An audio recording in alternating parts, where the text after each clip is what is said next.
After a disappointing loss in College Station, Tennessee basketball turns around, goes into Bud Walton Arena, and takes down Arkansas by 29 points. Your final score, Tennessee 92, Arkansas 63. I'm Ryan Sylvia, joined by Noah Taylor. We're with VolReport.com on the Rivals Network. And let's start with Dalton Connect. It seems like another quiet night for him in some ways, but 22 points, 50% shooting, 4 rebounds, 2 assists, and somehow he continues to raise those block numbers as well. 3 blocks and 2 steals, a plus minus of plus 26. Noah, what were your thoughts on what Dalton Connect gave Tennessee tonight?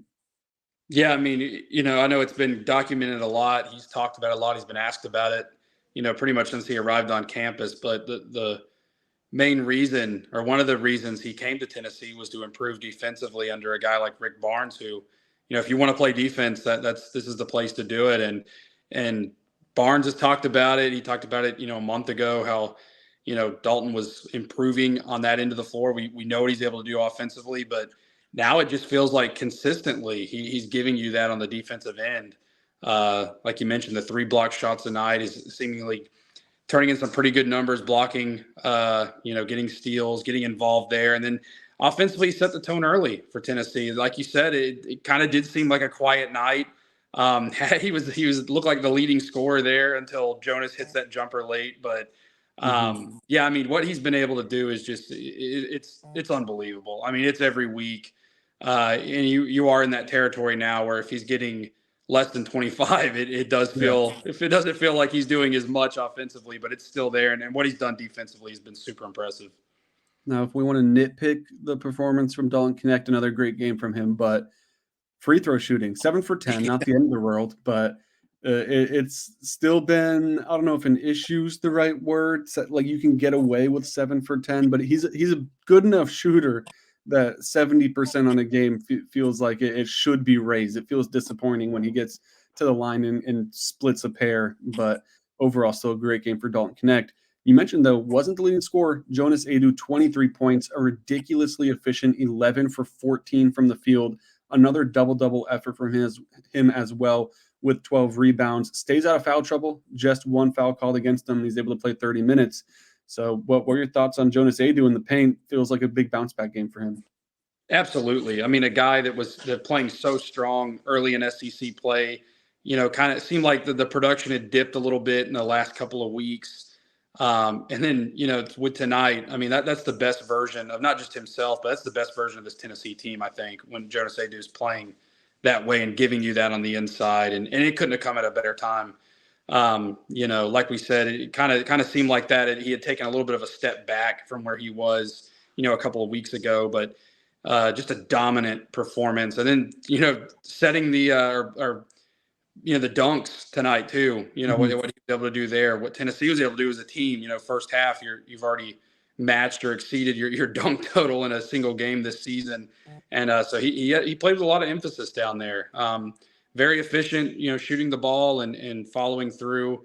It was kind of a moment, I think the broadcast mentioned it too, where I kind of had to look up and be like, he hit that jumper that we just mentioned. And I was like, man, he's still in this game. And, but incredibly efficient night. And I think this Tennessee team is, when he's playing like that, in addition to what you're getting from Dalton and everybody else, and Jordan Gainey, which I'm sure we'll talk about as well. When Jonas is playing that way, I don't think there's not a lot of teams that's going to be able to beat Tennessee. Yeah, Tennessee needed that from its bigs. 11 for 14 from the field. We've seen them go through what Rick Barnes compared to a bit of a shooter slump, even though it's a post player where you just kind of go through stretches of games where maybe shots aren't falling for you. Well, that clearly was snapped tonight with the 11 for 14 shooting. Really just one shot that he probably wants back, the kind of close range right under the basket. Had a guy probably a foot smaller than him in front of him, and he's not able to finish that one. Outside of that, it was just automatic. You mentioned all the dunks. The team as a whole, 9 for 9 on dunks, so you'll definitely take that close to the rim. And then also the rebounding is massive for Tennessee. They went to Texas A&M and got killed on the boards and just felt like second chance opportunity after another. And this time Tennessee takes care of business there. 12 rebounds for Adu. Good to see him kind of get the strong hands back, I guess, because it seemed a little weak at times in the previous stretch of games. Jordan Gainey, though, to me, that was the most impressive player tonight. He Yep. doesn't play a lot in the game coming off the bench, just 18 minutes. So he's on the floor for less than half the match, but puts a plus minus of plus 24, drops 17 points, 6 for 8 from the field, 2 for 3 on 3-pointers, a perfect 3 for 3 from the line.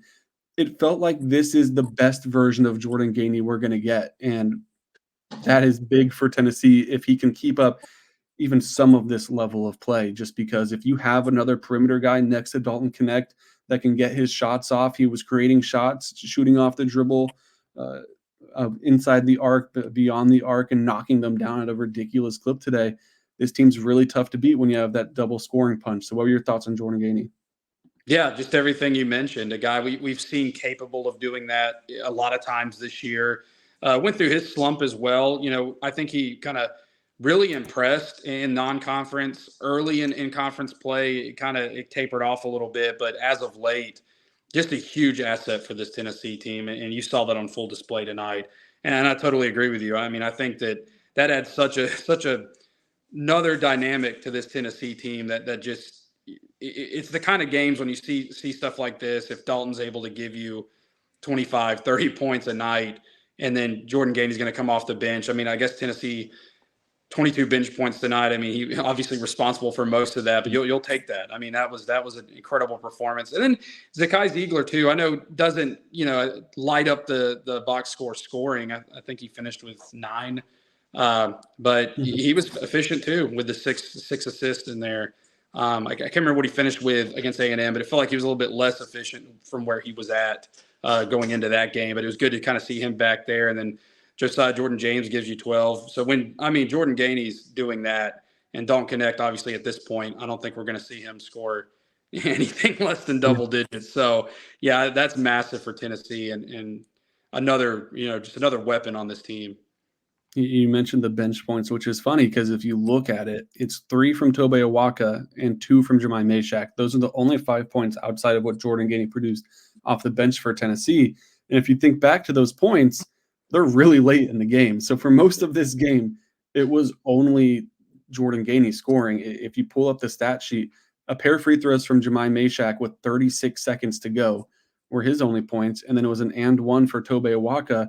And that came with that was a little earlier in the game with 13:56 to go, but still at that point it's a 20-point lead for Tennessee, so it was pretty out of hand. So while that game was somewhat close in the first half and in the beginning stage of the second half, it was only Jordan Gainey getting the job done for Tennessee, at least on the offensive end. How important is this win, though? You lose against Texas A&M on the road. Rick Barnes talked a lot about how you have to bounce back. They're not worried about this loss to A&M, but it feels like this was a game Tennessee needed to have to kind of make sure you don't drop 2, make sure you can't call it a losing skid and get back on track before the upcoming stretch. Yeah, I mean, when you looked at this kind of middle of the road, middle of the conference schedule stretch, you felt pretty good about it for Tennessee going into it, especially this one, because I know Arkansas, and they're a team that a lot of SEC teams have won big against them this year. I know they're struggling, but Tennessee needed this. Going on the road. Look at last night, for example, Texas A&M, who comes off, just when they were firing on all cylinders against Tennessee. 3 days later, they go and lose to the worst team, or one of the second worst team in the league at the buzzer. So it's tough to win on the road. And for Tennessee to go in here and win with emphasis is impressive. And just the way they did it, it wasn't one guy. We talked about Jonas, talked about Dalton, Zakai, Josiah, and obviously what Jordan Gainey was able to do. It wasn't just one guy, lighting this game up. And it comes at a really good time because now you get to go back home for the first time in what seems like a really long time. You play that Vanderbilt team who, in Nashville had a lead on you in the second half, but now you got that, should feel pretty confident going into that with at home. And then obviously Missouri, who is the worst team in the league. And then you get A&M at home in a rematch not long after they just beat you. So you got to expect a chip on their shoulder in that one. And I think it all starts with winning the way that they did tonight, because after these next couple games, Tennessee, which I know we talked about the gauntlet they went through in non-conference play, they end the regular season with a gauntlet too. With some teams in there like Auburn, South Carolina again, who beat you last month. Alabama. So it's going to be tough. It's going to be tough the way they end the year. But I think winning this game at this juncture is going to be huge for them over the next couple of weeks. And not a lot of room for error for Tennessee either when you're looking at the standings. They're probably going to have to win all of them, maybe drop one somewhere, but any more than one, and you're out of SEC championship, at least in the regular season contention, especially with the teams you're playing. But you do control your own destiny in a way, just looking at the lineup. You mentioned it, though. Next up for Tennessee on Saturday in Food City Center, the number 8 Tennessee Volunteers hosting Vanderbilt. Vanderbilt looking for revenge after Tennessee went into Nashville and embarrassed them in a way with the fan turnout. We'll have you covered all week leading up to that game and also, of course, on game day. And then tomorrow, the Lady Vols with a post-Valentine's date with number 1 South Carolina. Kelly Harper's beaten South Carolina in Food City Center, formerly at that time just Thompson Bowling Arena before. But this is a really, really good South Carolina team. Tennessee and Rakia Jackson going to look to play the kind of upset role, though. Tomorrow night, we'll have coverage of that. Baseball season begins this weekend. And then, of course, football never stops in Knoxville. You were over in Greenville earlier this week for the court case and all of that. So we have coverage on and off the field, even in courtrooms over at VolReport.com. So make sure you guys go check that out. Links to everything you need is in the description. And thank you for watching.